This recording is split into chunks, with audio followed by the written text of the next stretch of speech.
This is Newcap News with Brian Lentz. Good evening and thank you for joining us. Today marks International Women's Day, and the past year has been an empowering one for women around the globe. From Hollywood to Capitol Hill, women are taking a stand and making their voices heard. As Michaela Henschel reports, a local resident and her son are doing just that by bringing women together to give back in a big way.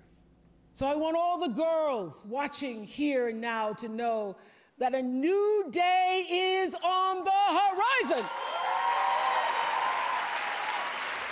Like many women, Janice Hoyen felt inspired by Oprah's now iconic Golden Globe speech. I think it was really empowering for women, and I think it really got people talking and people expressing themselves more and feeling like we can be more empowered. Powerful campaigns like Me Too and Time's Up have dominated headlines, inspiring women to come together to create change. Here at home, Janice is creating that change with the 100+ Women Who Care, a group focused on spreading wealth to local charities.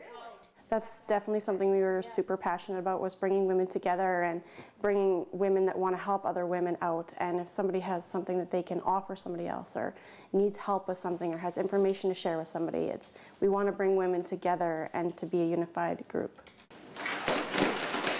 But perhaps her biggest inspiration behind starting the initiative was her 13-year-old son. Jordy just about didn't make it into this world, and so he had to fight to live.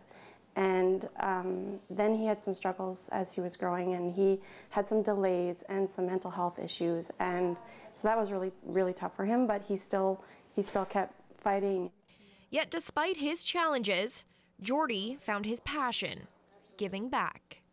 I just felt like I needed to do more in this world. I felt like I wasn't doing enough.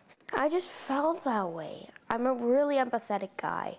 With Jordy having a lot of his unique struggles throughout his life and still caring so much about others has really, really inspired me to be a better person every day.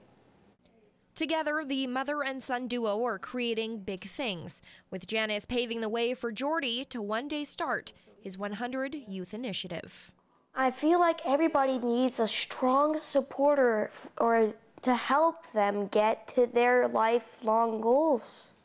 And my mom has helped me do that, and so I wish that everybody could have somebody to do that too. As one, we are a droplet, but together we are an ocean. Michaela Henschel, Newcap News. Well, protein powder has become a staple of post-exercise nutrition. However, relying solely on shakes and smoothies won't sustain your body in the long run. Josh Ryan has more in this week's Healthy Living. A scoop of protein mixed with milk or water is a go-to meal for people of various fitness levels. One of those things you can use right after exercise as a convenience thing. However, ignoring balanced meals means robbing your body of key nutrients. The right carbs, the right fats, even sugars, all kinds of stuff like that, that are the nutritional value you need out of a meal. You're not broken down. You're not going to get that in a protein shake. They're not as nutritionally dense as something like like a piece of salmon or chicken or, shellfish or whatever it is, that have a lot more essential nutrients in them. One scoop of protein powder contains between 20 to 25 grams, good for the average person. But even the type of protein is important, such as casein for longer digestion and whey isolate for immediately following exercise. An isolate, within 15 minutes of being digested, it goes straight to your muscles and it's fed almost instantaneously. However, that instant recovery lacks the nutritional richness of other forms of protein. People with lactose problems can take that protein, usually. And yeah, they take other nutrients out of it so it absorbs to the muscles faster, but you still don't get that nutritional content out of it.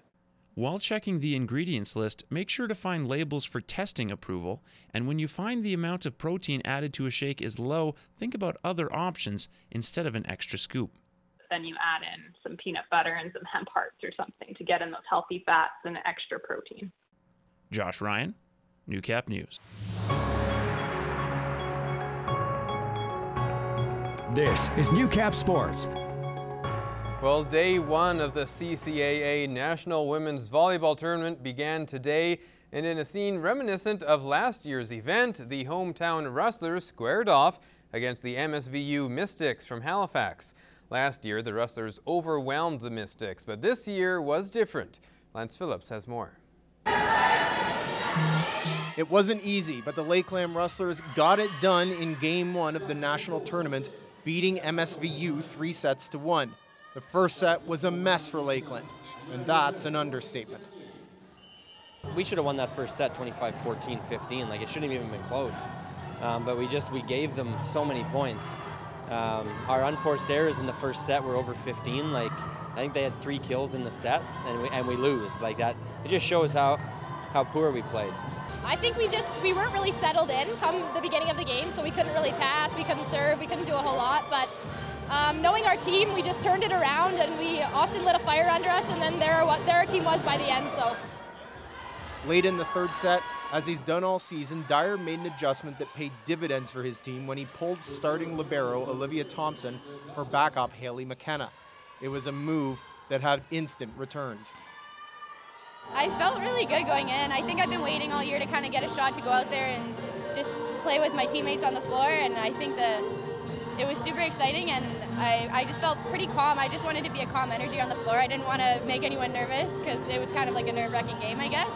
The one thing about Haley is she's always calm and cool and relaxed all the time, and Liv's been working real hard to keep herself going, but she's getting picked on serve receive, and she is really struggling getting the ball back to the net. And so, I stuck with her as long as I could. The opening win proves that this team is more than skill and brings an intangible that many others don't. We showed our veteran team, and we definitely showed that, we can hang in there, and even when we're not playing well, still have some success. Lance Phillips, Newcap Sports, Grand Prairie. Certainly a great way for the Rustlers to start their title defense. Now, Lance is in Grand Prairie and has a special guest to discuss what for many was a scary first set. Lance? Thank you very much. Joined by Rustlers head coach Austin Dyer. Austin, first set, not exactly what you wanted from the team, but how did you like the way you settled in after that? Yeah, we weren't very good in the first set. We made a lot of mistakes and did a lot of things that we don't normally do, and it cost us points and literally just gave them the first set. But at the switch, we talked about the team that we are, what we need to do to be successful, and that everybody just needed to do their job a little bit better and just settle into the game. And once we did that, then we were able to get points in bunches and be able to come out with the win in the end. How did this compare to your first match against that same team last year? Did you have those same feelings? Did the girls take time to settle in? I think the feeling was the same. The difference was last year they put a lot of pressure on us with their serving and then with their offense, and that was really tough for us. Whereas in this one, it was more our own side of us just making a ton of mistakes, and that was the difference. So it was a matter of more of, we just weren't playing well. Whereas last year, they did some things that put a lot of pressure on us and did some really good things. So, but the feeling of what is going on, for sure, that part was the same. What do you say to the girls after that match? Is there anything that's abnormal that you haven't said to them at all this year? No, after the game, we do our same debrief that we always do, and the biggest thing is they won a national quarterfinal. We're going to the semifinal tomorrow. They need to enjoy it. Regardless of how we played and what happened, they get to spend the rest of the day enjoying the fact that we just won that match. And then we'll get ready to prepare for our next opponent once I get my video and I break it down and get game plan ready for tomorrow's match. So, in this instance, let's not stress about what just happened and the way things went. Let's enjoy the fact that we won, and then we'll look forward once we get there. Nearly a full 24 hours for the Rustlers off. Back in action Friday at 6 o'clock.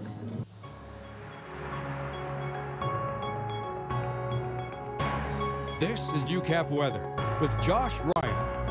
Well, I know we've enjoyed plenty of great sunlight and slightly warmer than average temperatures over the past couple of weeks. That's going to change over the next 24 hours before things do get sunny again. You just have to bear with over the next day, as we have a slight chance of showers, or flurries rather, and plenty of cloud cover. Now, if you look at this 24-hour map here, a low-pressure system from the far corner of your screen out by BC is making its way across the province. It's fortunately pulling just south of Lloydminster for the most part. So again, there's that outside chance of flurries if the top of the storm hits by us, but most of it heading south again, and that's very good news for us. Current temperatures -9 here in the border city, and that's a common number, as you'll see on this map, with Vermilion, St. Paul, Marwayne, all sitting at -9, Vegreville down at -5, Edmonton now jumping up to -7, a little bit warmer surprisingly up north in Lac La Biche. Out east in Saskatchewan, it's also -7 in Isle La Crosse, -8 in Green Lake and in Pierceland, -9 out in Meadow Lake and St. Walburg. Maidstone sitting at -12, North Battleford also at -12, and then Macklin and Provost both sitting at -8. This map with Edmonton hasn't quite caught up to the current temperature, but it's -4 out in Whitehorse, +7 rather in Vancouver. So that's a little bit warmer than it was certainly this afternoon. -13 in Regina, -10 in Winnipeg, -2 out in Toronto. It was +1 earlier this afternoon, but cooling down in a hurry over the evening. Also -2 out in Quebec and -2 in St. John's. Now -12 in the Battlefords right now with clear skies. It'll stay around that temperature all night with some snow expected to hit between 2 to 4 centimeters, could drop indeed before tomorrow afternoon. But it'll start to clear up right away when sunlight hits. It'll be mostly cloudy all day, but they're not expecting flurries throughout the day. East-southeast winds will shift to the east and stay between 15 to 23 kilometers throughout the course of the afternoon and then the evening. In the Lakeland region, is currently sitting at -6 with clouds and sun. -11 overnight when things start to get cloudier, and it'll stay mostly cloudy into tomorrow afternoon as well. Expecting a high of -3 there, with wind currently coming out of the north. That'll shift to the east-southeast and then to the south-southwest. Not quite as stringent, those winds, as in the Battlefords. Now -9 here in the Midwest region, where it is still cloudy. That will continue to stay cloudy overnight, and then we'll start to clear up a little bit tomorrow afternoon with bits of cloud, bits of sun. -5 expected to be the high tomorrow after a low of -12. Southeast winds will shift to northeast, but they'll stay around the same speed again in the high teens, low 20s coming out of the southeast, then again in the northeast. And now -5 expected again to be the high, -12 the low, which is the average for this time of the year, but things start to get a little warmer after that. 0 on Saturday, -11 the low, -1 on Sunday, -3 Monday, -2 Tuesday, -1 Wednesday, and +2, that's right, +2 to finish the week off, as well as a low of -8, which is a couple of degrees warmer than the average low for this time. The wind starting out of the northeast, it'll shift into the west, then back to the south, and will stay largely southeast throughout the rest of the week. Well, the clock is ticking on the tax season deadline. In this week's Agriculture Report, Gerard Lampow gets some pointers on putting a tax plan in place. Some ag producers are just getting into calving season even as the CRA is knocking on the door. 65 years this year we've been involved with helping farmers and small business save money on their taxes. Local tax consultant Travis Kennel stresses keeping good records. There's just so many people just lose money because they're just not keeping good records. Some other things we can offer is that farmers don't understand all your tool expenses for the year. Save tons of money on that. A hot button topic with farmers right now is the income splitting, and we can help you with the RRSPs with disposals to show you, a different way we can save money with the income splitting. If your record keeping has not been of the best, farm business consulting is one option you can take.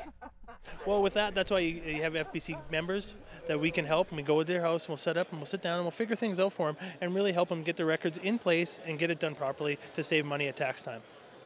This tax season may already be in a bad way for some people, so what's the strategy going forward? We're going to go down, we're going to take a look at your inventory, we're going to take a look at your books, and people give us the shoe boxes and we can put that together with our program that we have. Planning and preparation is key as they can show you how to get a handle on your bookkeeping in the future. We actually come right to your farm, we sit down at your kitchen table, we take a look at all your stuff, and we actually do it for you. And then, we can work on preparing your taxes that way also. Gerard Lampow, Newcap News.